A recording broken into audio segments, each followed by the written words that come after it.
نحمدہ ونصلی علی رسولہ الکریم وعلی آلہ وصحبہ اجمعین، اما بعد فاعوذ باللہ من الشیطان الرجیم، بسم اللہ الرحمن الرحیم۔ هو سماکم المسلمین، صدق اللہ مولانا العظیم۔ بارگاہ بے کس پناہ میں ہدیہ درود پیش فرمائے۔ اللہم صلی علی سیدنا و مولانا محمد وبارک وسلم، صلاۃ و سلام علیک یا رسول اللہ صلی اللہ تعالیٰ علیہ وسلم۔ زندگی کی آمد برائے بندگی، زندگی بے بندگی شرمندگی۔ قرآن پاک میں اللہ تعالیٰ نے فرمایا ہوا سماکم المسلمین، اللہ نے آپ کا نام مسلمان رکھا۔ یہ ایک بہت بڑا تحفہ ہے ہم لوگوں کے لیے کہ قرآن پاک میں رب تبارک و تعالیٰ خود ہم لوگوں سے یہ تخاطب فرماتا ہے کہ اے لوگوں، تم مسلمان بن گئے ہو تو سنو، تمہیں جو دنیا مسلمان کہتی ہے تو وہ اس لیے کہتی ہے کہ میں نے تم لوگوں کا نام مسلمان رکھ دیا ہے۔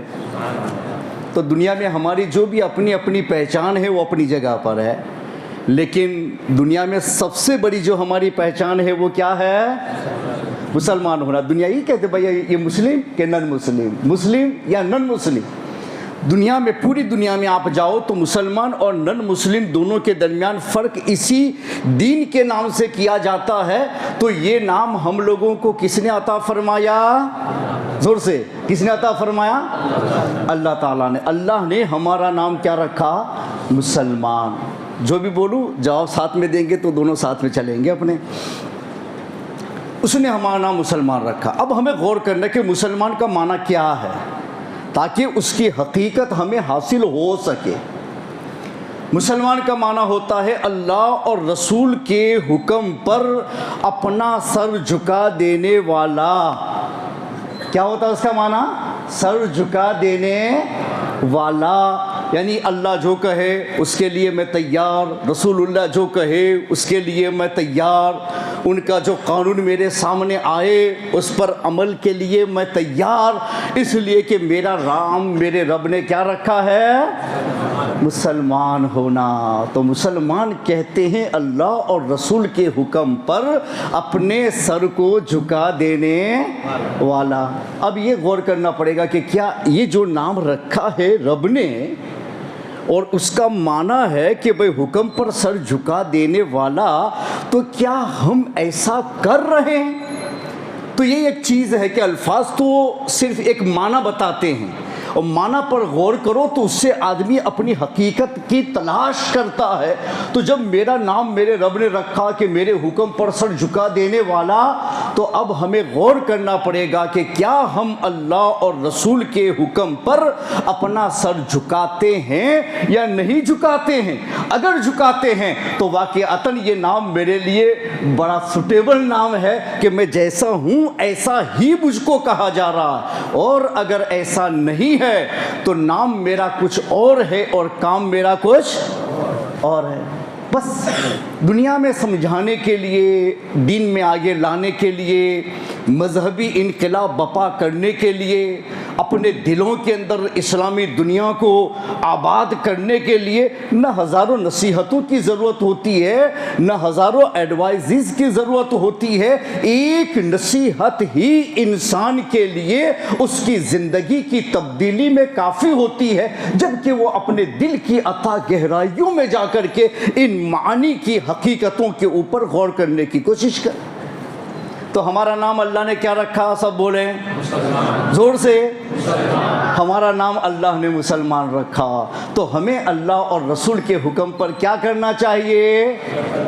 سر جھکا دینا چاہیے۔ جو کہے اس کے لیے تیار۔ سر جھکانے کا مطلب جو کہیں اس کے لیے، عمل کے لیے ہم تیار ہو جائیں۔ دیکھو اللہ ہمیں عمل کے لیے بلاتا بھی ہے، تو رب نے تو سب کچھ ہمیں دیا ہے۔ یہ ہاتھ دیا ہے، کوئی پیسہ لیا؟ پاؤں دیا ہے، کوئی پیسہ لیا؟ کان دیا، کوئی پیسہ لیا؟ آنکھ دی کوئی پیسہ لیا؟ اگر مارکیٹ میں جا کے تلاشو نا کہ تمہارا ہاتھ کتنا قیمتی ہے تو تم کو کوئی یہ کہے نا کہ لاؤ 10 لاکھ روپیہ دیتے ہیں ذرا ہاتھ کاٹ کے دے دو، نہیں دیں گے آپ، نہیں چاہیے 10، لیکن ہمارا ہاتھ سلامت رہے۔ پاؤں کوئی کاٹ کے دینے کو تیار نہیں، آنکھیں تو کوئی کسی حال میں دینے کے لیے تیار نہیں۔ ایسی بے شمار نعمتیں ہمارے وجود میں ہیں جو میرے رب نے بن مانگے جب مجھے دنیا کی زندگی عطا فرمائی تو یہ ساری نعمتیں میرے رب نے صرف اپنا فضل کر کے مجھے عطا فرما دی کہ میرے بندے ہاتھ اس لیے دے رہا ہوں کہ اس ہاتھ سے تجھ کو میرا کام کرنا ہے، آنکھ اس لیے دے رہا ہوں کہ اس آنکھ سے تجھے میرا کلام پڑھنا ہے، میری قدرتوں کو دیکھنا ہے اور پھر میرے آگے سربہ سجود ہو جانا ہے۔ ہر نعمت میرے رب نے اس لیے دی ہے تاکہ اس کے ذریعے سے میں اپنے رب کے احسانوں کو مانوں، اس کے انعامات کو جانوں اور پھر اپنے رب کے آگے شکرانے کے طور پہ سربہ سجود ہو جاؤں۔ تو کیا ہم نے ایسا کوئی کام کیا کہ جس حقیقت کے اوپر ہم یہ دعویٰ کر سکے کہ ہاں الحمدللہ میں مسلمان ہوں، تو اس معنی کے اعتبار سے میں صحیح چل رہا ہوں؟ بس یہی غور کرنے کی ضرورت ہے۔ اندازہ لگاؤ تمہاری قیمت بہت زیادہ ہے، دنیا تمہاری قیمت نہیں لگا سکتی ہے۔ خلق لکم ما فی الارض جميعا، زمین میں جو کچھ نظر آ رہا ہے میرے رب نے صرف تمہارے لیے پیدا کر دیا ہے، لیکن تمہاری حقیقتوں کا جب رب نے اظہار فرمایا تو یہ نہیں کہا کہ میرے بندے میں نے تجھے دنیا کے لیے پیدا کیا، دنیا کو تو کہہ دیا کہ اے دنیا میں نے تجھے ان انسانوں کے لیے پیدا کیا۔ میری حقیقت کی بات آئی تو میرا رب کہتا ہے نہیں میرے بندے تو اتنا قیمتی ہے، اتنا قیمتی ہے کہ تیری قیمت دنیا سے نہیں لگا سکتے، اگر لگائی جاتی تو میں تیری قیمت دنیا سے لگا کر کے دنیا والوں کو بتاتا کہ ایک انسان کتنا قیمتی ہوتا ہے۔ میرے رب نے کہا کہ نہیں، زمین تیری قیمت بن سکتی ہے اور تیری قیمت کچھ نہیں بن سکتا ہے۔ کیا بن سکتا ہے؟ تو اللہ نے فرما دیا کہ صرف میری جنت ہی تیری قیمت بن سکتی ہے۔ اس وجہ سے میں قرآن مجید فرقان حمید میں تمہاری قیمت کو لگا دیتا ہوں کہ بھئی قیمت معلوم نہیں ہوتی ہے نا ہم لوگوں کو، تو کیا ہوتا ہے پرابلم؟ آپ کو معلوم ہے کہ بھئی مجھے اپنی چیز کی قیمت معلوم نہیں ہے تو میں مارکیٹ میں جاؤں گا تو دھوکہ کھاؤں گا، مجھے پتہ ہی نہیں ہے کہ بھئی میری چیز کی قیمت کیا ہے، تو 1000 کی ہے تو میں 200 میں بیچ ڈالوں گا، 1000 کی ہے تو 500 میں بیچ ڈالوں گا، نقصان مجھے ہوگا۔ تو چاہیے یہ کہ میں اپنی قیمت جانوں۔ تو ہم لوگ خود سے اپنی قیمت لگاتے نا تو ہو سکتا ہے کہ ہم دھوکہ کھا جاتے۔ تو میرے رب نے ہمیں اتنا عظیم الشان بنایا اور ہم دنیا میں جا کے دھوکہ نہ کھا جائیں اور اپنے آپ کو کم قیمتوں میں بیچ نہ ڈالیں، تو میرے رب نے پہلے سے مجھے دنیا میں بھیج کر کے میری قیمت کا فیصلہ اس نے لگا لیا۔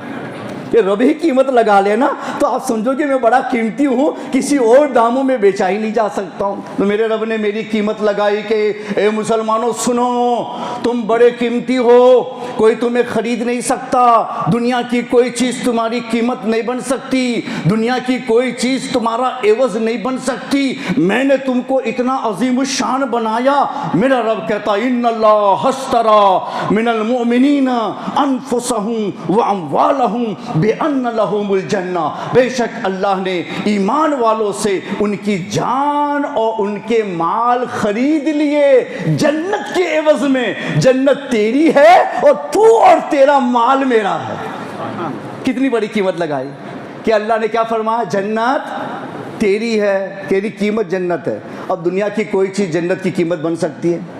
ہمارے نبی نے فرمایا جنت میں ایک کوڑا رکھنے کی جگہ، وہ دنیا اور ما فیہا کی قیمت لگائی جائے تو صرف اتنی سی جگہ، اتنی سی ایک لائن بنائی جائے جنت کی جگہ کی، تو دنیا اور ما فیہا اس کی قیمت نہیں بن سکتی۔ اتنی عظیم جنت اللہ نے بنائی ہے اور اللہ فرماتا ہے کہ اے مومن یہ جنت تیری ہے اور تو اور تیرا مال میرا ہے۔ تو تجھے اپنی جان کے معاملے میں فیصلہ وہی کرنا ہوگا جو تیرا رب چاہتا ہے، مال میں وہی فیصلہ کرنا ہوگا جو تیرا رب چاہتا ہے۔ یہ اللہ اور رسول کی طرف سے ہم لوگوں کو ایک ضمانت دی گئی، جنت تمہاری اور تم اور تمہارا مال یہ خدا کا۔ اب پھر ہم اپنی جان میں اپنا ہی فیصلہ کریں. فجر کے وقت مجھے سونا ہے تو میں سوتا ہی رہ جاؤں گا, نماز نہیں پڑھوں گا. تو تم نے اپنے آپ کو اللہ کے حوالے نہیں کیا.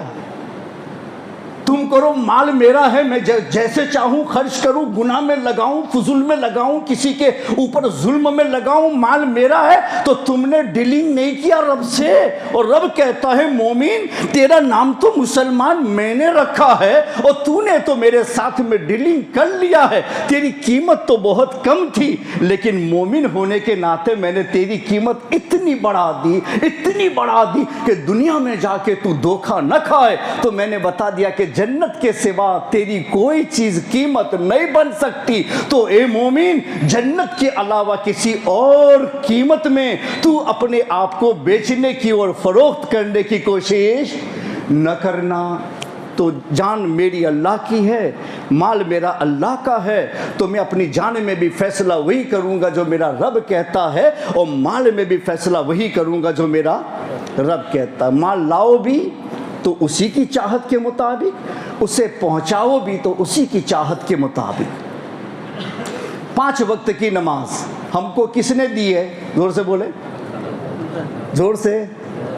ارے اللہ بولیں گے تو اللہ بولنے کا بھی ثواب ملتا ہے. پیسہ تو کچھ دینا ہی نہیں ہے, لیکن ثواب تو مفت ہی لینا ہے. ہم لوگوں کو 5 وقت کی نماز کس نے دی ہے؟ یہ 5 وقت کی نماز کیا ہے؟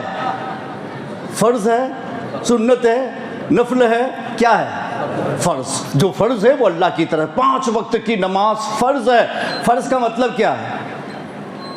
کہ ہم جو چاہیں کر لیں, یا جو رب نے کہا وہی کرنا ہوگا, وہی کرنا ہوگا. میں ایک موٹی مثال دوں آپ کو. میں نماز شروع کروں, نماز کی پہلی رکعت ہو, دوسری رکعت ہو, اس میں قرات کیا ہے؟ فرض ہے. قرات فرض ہے. سورہ فاتحہ الگ سے سورت واجب, لیکن مطلق قرات فرض ہے. اگر میں نے نماز پڑھی بری سنتوں کی پابندی کے ساتھ, مستحبات کے پورے لحاظ کے ساتھ میں نے نماز پڑھی, مگر میں نے اپنے قیام میں قرات نہیں پڑھی, آپ فیصلہ کرو میری نماز ہوگی یا نہیں ہوگی؟ آپ بولے زور سے. کیوں نہیں ہوگی؟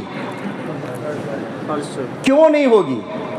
فرض چھوڑ دیا. حالانکہ سنتیں سب پڑھی ہے, تسبیحہ سب پڑھی ہے, تشہد, درود ابراہیم, دعائے معصور سب پڑھی ہے, مگر پھر بھی آپ کہو گے مولانا نماز نہیں ہوئی. کہا کیوں نہیں ہوئی؟ کہا آپ نے فرض چھوڑ دیا. فرض سب سے عظیم ہے, اس کو چھوڑا ہی نہیں جا سکتا. اسے چھوڑ دو تو سب تمہارا بیکار. میں نے تسبیحات پڑھی بیکار, میں نے اس کے علاوہ تشہد پڑھا بیکار, درود ابراہیم پڑھا بیکار, اس میں جو کچھ ذکر خیر کیا سب بیکار, سب بیکار چلا گیا, اس لیے کہ میں نے فرض کو چھوڑ دیا. یہ مسئلہ تو سب کو معلوم نا, کہ اس میں کسی کو کوئی شک ہے, کوئی شبہ ہے, کوئی ڈاؤٹ ہے؟ نہیں ہے. سب کو یہ مسئلہ معلوم ہے کہ فرض چھوٹا تو میرا سب بیکار چلا گیا. تو اے مسلمانوں, ہم غور کیوں نہیں کر رہے ہیں کہ آج دنیا میں ہم فقیروں کو کھلا رہے ہیں تاکہ مجھے ثواب مل جائے, ہم کسی کی مدد کر رہے ہیں تاکہ مجھے ثواب مل جائے, ہم کسی سے حسن اخلاق سے ملتے ہیں تاکہ مجھے ثواب مل جائے, مگر ان سارے ثواب کی بنیاد تمہارے فرائض ہیں. اگر تم نے فرض کو چھوڑ دیا تو جیسے نماز کا حال ہے کہ فرض چھوڑ دو تو باقی سب ذکر تم نے کہا کچھ نہیں ہوا, بیکار, زیرو ہے نماز, پھر سے پڑھو.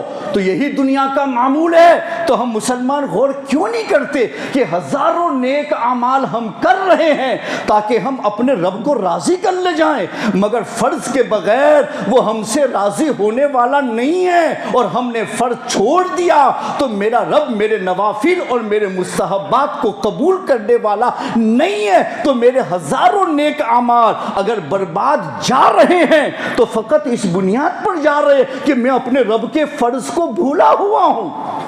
تو ہم نفع کا کام کر رہے ہیں یا نقصان کا کام کر رہے ہیں؟ زور سے بولیں. نقصان کا کام کر رہے ہیں. حالانکہ ہزاروں نیک عمل کیا, مگر آپ خود کہہ رہے کہ ہم نقصان کا کام کر رہے ہیں. کیوں نقصان کا کر رہے ہیں؟ اس لیے کہ فرض کو ہم چھوڑ رہے ہیں, اس کو ہم سمجھ نہیں پائے نا, اس لیے یہ پرابلم آیا ہے کہ مسجدیں خالی ہو گئی, گھر میں بیٹھنا اچھا لگتا ہے, ٹی وی کے سامنے بیٹھنا اچھا لگتا ہے. ایک موٹی بات میں آپ کو اور بتاؤں, دنیا میں اللہ کی یہ پوری جو عالم ہے سب سے بڑا کون ہے؟ سب سے بڑا کون ہے؟ اس لیے دیکھو نماز کے لیے جب بلایا جاتا ہے نا تو دعوت دی جاتی ہے, باقی دوسرے اعمال میں دعوت نہیں ہے. روزہ رکھتے دعوت دی جاتی ہے, حج کے لیے جاتے ہو دعوت دی جاتی ہے, زکوٰۃ دینی ہو دعوت دی جاتی ہے, ہزاروں نیک کام ہے. اگزامپل اگر لائے تو پورا ٹائم اسی میں چلا جائے گا. تو دعوت نہیں دی جاتی. دعوت صرف کس میں دی جاتی ہے؟ زور سے بولیں. نماز میں دعوت دی جاتی ہے. یہ دعوت کس کی ہے؟ مؤذن بولتا ہے یا رب کی ہے؟ کس کی ہے؟ رب کی ہے. یہ دعوت مؤذن تو الفاظ دہراتا ہے. جیسے ہم لوگوں کی یہاں شادی ہوتی ہے نا, تو اپنے یہاں تو پتہ نہیں وہ پرانا ماحول میں بتا رہا ہوں, ابھی کیا ہے حالات مجھے معلوم نہیں ہے, کہ اپنے یہاں ہوتا ہے کہ شادی ہوتی ہے تو نائی کو دیتے ہیں نا, کہ وہ سب گاؤں میں دعوت نامہ پیش کرنے کے لیے جاتا ہے کہ بھائی تم پہنچا دو. تو نائی دعوت دینے آیا تو وہ نائی کی دعوت ہے یا ہماری دعوت ہے؟ ہماری ہے. اس کو پہنچانے کے لیے بھیجا. اسی طرح سے اذان دینے والا مؤذن یہ جو الفاظ پکارتا ہے, دعوت خدا کی ہے, الفاظ وہ استعمال کر رہا ہے.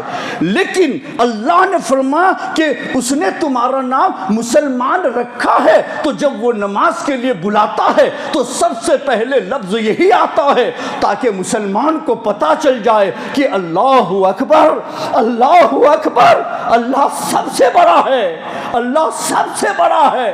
اسی سے اس دعوت کا آغاز ہوتا ہے, تاکہ مجھے یہ پتا چل جائے میری نیند بڑی نہیں ہے, میرا رب بڑا ہے. میرا کام بڑا نہیں ہے, میرا رب بڑا ہے. میرا ورک بڑا نہیں ہے, میرا رب بڑا ہے. تو میں اپنی ہر چھوٹی چیز کو اپنے بڑے رب کے لیے قربان کرنے کو تیار ہو جاؤں گا, کہ چھوڑ کام کو, چھوڑ نیند کو, چھوڑ اپنے ورک کو, میرے رب نے مجھے بلایا ہے اور میں نے اپنے ایمان کے ساتھ میں یہ اعلان کیا ہے میرا رب سب سے بڑا ہے.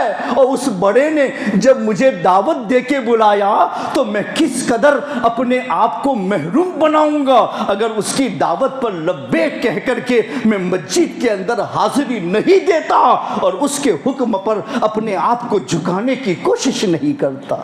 بولو رب بڑا ہے. آپ کا ایمان ہے تو پھر یہ پرابلم کیسا, مساجد کا ویران ہونا کیسا, پھر نمازوں کے وقت انتظار کیسا کہ مسلمان کب آئے گا, کب نماز پڑھی جائے گی. گاؤں میں 1000-2000 لوگ رہتے ہیں اور مسجد کی آباد کرنے میں ایک صف بنانا مشکل ہو جاتا ہے. سمجھ نہیں پائے ہیں ہم اپنے رب کو. ایمان تو ہے مگر ان حقیقتوں سے ہم ناآشنا ہو چکے ہیں کہ ہم نے بڑا کہا تو اس بڑے کہنے کے بعد اس بڑے رب کو بڑا ثابت کیوں نہیں کیا. اور بڑا ثابت ایسے ہی ہوتا ہے, میں ہر کام کو چھوڑ دوں گا, ہر کام کو چھوڑ دوں گا. غوث پاک کی تو بات آپ کرتی ہیں نا, اور سب سے زیادہ ہم لوگوں کو محبت ہے, اس لیے 11ویں کی نیاز تو غالباً سبھی لوگ بناتے ہیں, پکاتے ہیں, کھاتے ہیں. بڑی تو اپنی جگہ پر ہے, چھوٹے چھوٹے گھروں میں بھی چھوٹی موٹی نیاز بھی بنا کر کے بھئی غوث پاک سے ہمیں محبت ہے, لگاؤ ہے, اس لیے کہ وہ ہمارے دینی اور مذہبی پیشوا ہے. لیکن میں آپ سے یہ پوچھنا چاہتا ہوں, کسی بھی ولی کو ہم مانتے ہیں, کسی بھی نبی کو ہم مانتے ہیں, کسی بھی صالح اور بزرگ کو مانتے ہیں, تو کیوں مانتے ہیں؟ کیا اس کو رب سمجھتے ہیں یا اس کو رب کا بندہ سمجھتے ہیں؟ بولے رب کا بندہ. کوئی رب نہیں ہے, ایک رب کے سوا کوئی رب نہیں ہے. نہ نبی رب بن سکتا ہے, نہ ولی رب بن سکتا ہے, نہ کوئی صالح متقی رب بن سکتا ہے. رب صرف ایک ہے. مگر یہ سارے محبوبین الہ اس کو ہم اس لیے مانتے ہیں کہ انہوں نے ہمیں صحیح معنوں میں بتایا کہ جو رب مسلمان رب کو سب سے بڑا مانتا ہے تو انہوں نے اپنی زندگی کے عمل کے ذریعے سے اس کو ثابت کر کے بتایا کہ ہاں رب سب سے بڑا ہے, اور وہ ہمہ وقت اس رب کی بارگاہ میں سر و سجود رہے, اپنے آپ کو جھکا کر کے رہے اور عبادتوں میں مصروف رہے. دیکھو ایک مسلمان کا کام کیا ہوتا, وہ تو یوں تو ہم اپنی شریعت کے معاملے میں ہر بات میں ہم اسلام کا لحاظ رکھے کہ بھئی یہی تو مسلمانی ہے, ورنہ سے پیدا ہو گئے آئے چلے گئے تو یہ تو جانور بھی آتا ہے چلا جاتا ہے, کھانا پینا رہنا سے نا جانور بھی کرتا ہے چلا جاتا ہے. تو پھر انسان اور جانور میں فرق کیا رہا؟ پھر مسلمان اور نن مسلم میں فرق کیا رہا؟ کیا اچھا مکان میں رہ جاؤں تو میں اچھا ہوں اور جھونپڑی میں رہوں تو میں برا ہوں؟ اگر ایسا ہوتا تو میرے سارے ولیوں کی داستان کو اگر دہراؤ تو میرے غریب نواز کا آستانہ تو ملتا ہے، مگر میرے غریب نواز کے رہنے کا مکان نہیں ملتا۔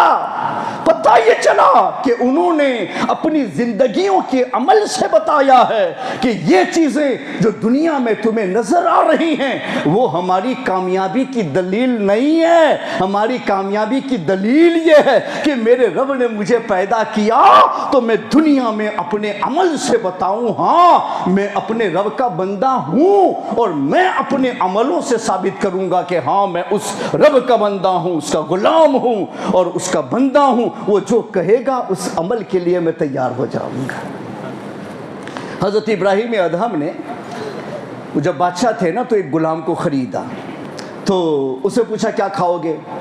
تو کہتے حضور آپ جو کھلائیں گے۔ کیا پہنو گے؟ حضور آپ جو پہنائیں گے۔ کہاں رہو گے؟ حضور آپ جہاں رکھو گے۔ کیا کام کرو گے؟ حضور جو حکم دیں گے۔ وہ فرماتے تم اپنی خواہش کچھ بول ہی نہیں رہے ہو، تم کہتے ہو میں جو کہوں وہی تم کرو گے۔ وہ کہتے حضور میں آپ کا غلام ہوں، میں آپ کا غلام ہوں، میری اپنی خواہش کچھ نہیں ہوتی ہے۔ جب میں نے مجھے بیچا گیا ہے، آپ کے تابع کر دیا گیا ہے، تو میری کامیابی میرا اپنا لفظ بولنے میں نہیں ہے، میرا آپ کا لفظ بولنے میں۔ آپ جو رکھیں گے جیسا رکھو وہ میرے لیے پسندیدہ ہوگا، جیسا کھلاؤ وہی میرے لیے کامیابی ہوگی، جو کام لو وہ میں کر دوں گا، یہی کامیابی ہوگی۔ تو حضرت ابراہیم ادہم فرماتے ہیں تم بڑے اچھے لگتے ہو اس لیے کہ بڑے متقی اور صالح لگتے ہو، تم اللہ کے برگزیدہ بندے لگتے ہو کہ تم نے اپنی حقیقت کا اظہار کیا، اشکبار ہو جاتے ہیں۔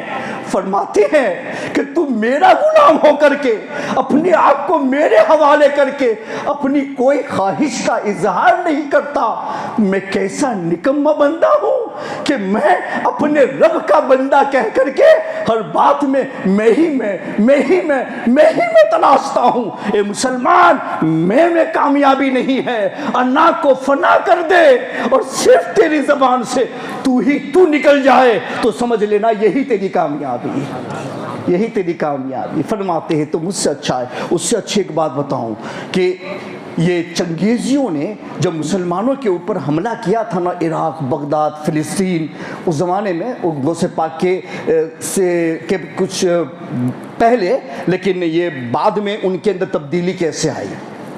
قرآن میں بھی ایسا ہے کہ وَإِن تَتَوَلَّوْا يَسْتَبْدِلْ قَوْمًا غَيْرَكُمْ، اگر تم لوگ اپنے آپ کو اللہ سے الگ کر لو گے، اس کے حکم پر نہیں چلو گے، آوارگی اپنا لو گے، تو رب ڈراتا ہے کہ سن، جیسے میں نے تجھے پیدا کیا میری قدرتیں ہیں، اگر تم میرے حکم سے انحراف کرے گا تو وَإِن تَتَوَلَّوْا تو منہ پھیر لے گا، يَسْتَبْدِلْ قَوْمًا غَيْرَكُمْ تو ہم تم کو ہلاک کر کے نکال دیں گے اور تمہاری جگہ پر دوسروں کو لا کر ان کو مسلمان بنا کر کے اپنے دین کو آگے بڑھائیں گے۔ کیا آپ چاہتے ہیں کہ دوسرا مسلمان آئے اور وہ دین آگے بڑھائے؟ اس سے بہتر ہے کہ ہم مسلمان ہیں۔ اللہ نے ہمارا نام کیا رکھا ہے؟ زور سے بولے، اللہ نے ہمارا نام کیا رکھا ہے؟ مسلمان رکھا ہے۔ تو مجھے ہلاک کر کے نکال دیا جائے، دوسرا مسلمان آ کے دین کا کام کرے، اس سے بہتر ہے کہ میرے رب نے مجھے موقع دیا ہے تو میں خود ہی یہ کام کرنے کے لیے تیار ہو جاؤں۔ یہ اللہ دوسرا مت لانا، میں ہی تیرے حکم کے لیے عمل کو تیار ہوں اور مجھے اپنی بارگاہ میں قبول کر لینا۔ یہی ایک کامیابی ہوتی ہے، کامیابی کی ضمانت ہے، یہی مسلمان کی ذمہ داری ہے۔ تو چنگیزیوں نے جب حملہ کیا نا تو مسلمانوں کو اتنا ہلاک کیا کہ ان کی داستان جب آپ پڑھو نا تو انہوں نے مسلمانوں کو مار مار کے تو انہوں نے پھینک دیا، لیکن ان کے جو سر تھے نا مسلمانوں کے، تو ان سروں کو انہوں نے رکھ کر کے ایک پہاڑ بنایا۔ کیا بنایا؟ پہاڑ، ماؤنٹین، ایک پہاڑ انہوں نے بنایا، مسلمانوں کے سروں سے پہاڑ بنایا۔ ان